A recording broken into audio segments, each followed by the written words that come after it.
अस्सलामुअलैकुम नाजरीन, मैं हूं आपका मेज़बान मर्दराज साबरी। आप देख रहे हैं सिटी वन न्यूज़।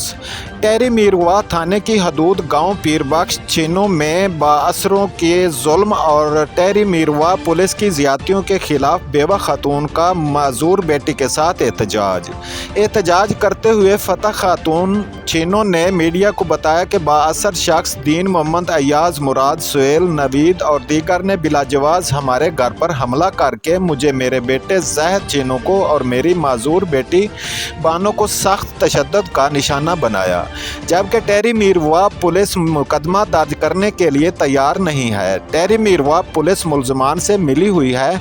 उन्होंने आला अख्तियारों SSP खैरपुर और DIG सक्खर से इंसाफ का मुतालबा किया है।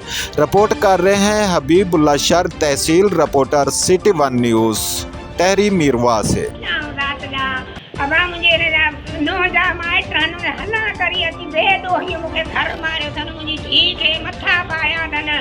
वरी कल वरी रात जी असांखे वरी धक घर में नंढा भेहूं असां थाणे ते हथ में ॻाढ़ा भेहूं जाया मुंहिंजूं पासड़ियूं भरी छॾनि त कुझु न थियो असांजो थाणे ते कुझु न। उहे केरनि जेके वॼा थी? उहे असांजा माइटनि छीना आहिनि, दीन मोहम्मद जा पुट आहिनि, अयाज़ अथसि, ॿिए जो नालो नवीद अथसि, हिकिड़ो पोपट सोहेल, इहे सॼा असलम सभु आया आहिनि। हला कए रनूं 8-10 रनूं ना हक़ मूंखे कीहो अथनि, हीअं मूंखे हिकिड़ी ॼणी मुंहिंजो पुटु बेहोश करे छॾनि।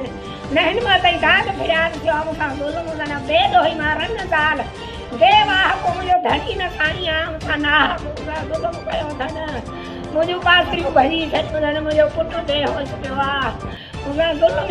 थाणे ते राति विया आहियूं, कल्ह विया आहियूं, मंझंदि कल्ह विया आहियूं, त असांजो कोई चाहियूं थी पुलिस बोटी थी अचे। कहिड़ो आहे?